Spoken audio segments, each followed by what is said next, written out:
एक लड़का था भाई, उसने कहीं लव मैरिज कर ली, खुद कम पढ़ा लिखा था और लड़की थोड़ी ठीक ठाक पढ़ी लिखी थी। क्या कहने लगा, माँ तेरे कुछ इसकी समझ आवे?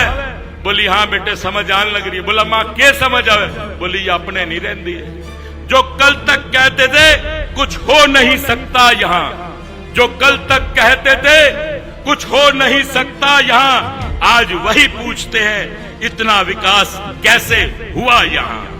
भगवान से और राजा से कभी मांगना नहीं चाहिए, क्योंकि उनको पता होता है, उनको पता होता है कि क्या देना है क्या नहीं देना। पहले की सरकार नींद में सोई रही। आपके सामने आज कांग्रेस के जो हालात हैं वो कोई आपसे छुपे हुए नहीं है। आज आपके सामने राज्यसभा का भी चुनाव हुआ, उसमें भी देख सकते हैं कि किस प्रकार से आजाद कैंडिडेट खड़ा हुआ और किस प्रकार से कांग्रेस का जो हाल रहा। आज आप देख सकते हैं कि आपस में लड़ाई हो रही है और कांग्रेस के जितने विधायक हैं आज कांग्रेस को छोड़ने पे मजबूर हो रहे हैं। वहीं पर मैं आपको बताना चाहूंगा, एक लड़का था भाई, उसने कहीं लव मैरिज कर ली, खुद कम पढ़ा लिखा था और लड़की थोड़ी ठीक ठाक पढ़ी लिखी थी। और वो जब आई तो कहने लगी, वो इंग्लिश में बात करे बीच बीच में। तो एक दिन माँ बेटा दोनों बैठे थे, तो लड़का कहने लगा माँ तेरे कुछ इसकी समझ आवे? बोली हाँ बेटे समझ आने लग रही है। बोला माँ के समझ आवे? बोली ये अपने नहीं रहती है। कांग्रेस में जो विधायक रह रहे हैं वो भी अब कांग्रेस में नहीं रहते हैं। आज ये हालात पैदा हो चुके हैं, पूरा हरियाणा जान चुका है, आज पूरा देश जान चुका है कि कांग्रेस की स्थिति क्या है।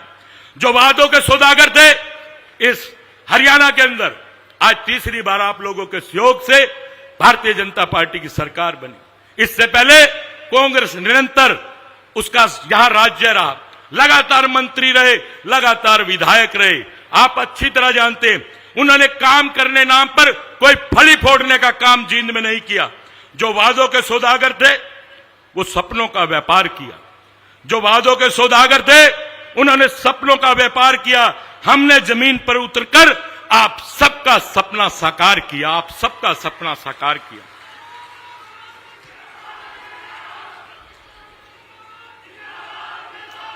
जो कल तक कहते थे, जो कल तक कहते थे कुछ हो नहीं सकता यहां, जो कल तक कहते थे कुछ हो नहीं सकता यहां, आज वही पूछते हैं इतना विकास कैसे हुआ यहां।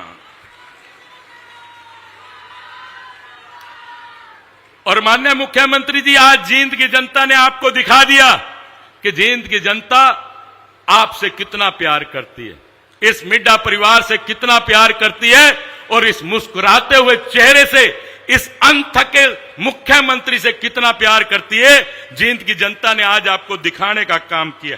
मैं यही कहूंगा मुख्यमंत्री जी कि मांगने का बहुत कुछ है, लेकिन मेरी मां एक बात कहती है, भगवान से और राजा से कभी मांगना नहीं चाहिए, क्योंकि उनको पता होता है, उनको पता होता है कि क्या देना है क्या नहीं देना। इसलिए मैं इसी बात पे आपको बताना चाहता हूं कि एक यही जुनून, यही एक ख्वाब है मेरा, वहां चिराग जला दूं जहां अंधेरा है। अगर कांग्रेस की बात करें तो आप अच्छी तरह जानते हैं कि 2024 में चुनाव से पहले माननीय मुख्यमंत्री जी ने कहा था कि इस चुनाव के बाद मैं शपथ तब लूंगा जब 25,000 बच्चों को नौकरी देने का काम करूंगा।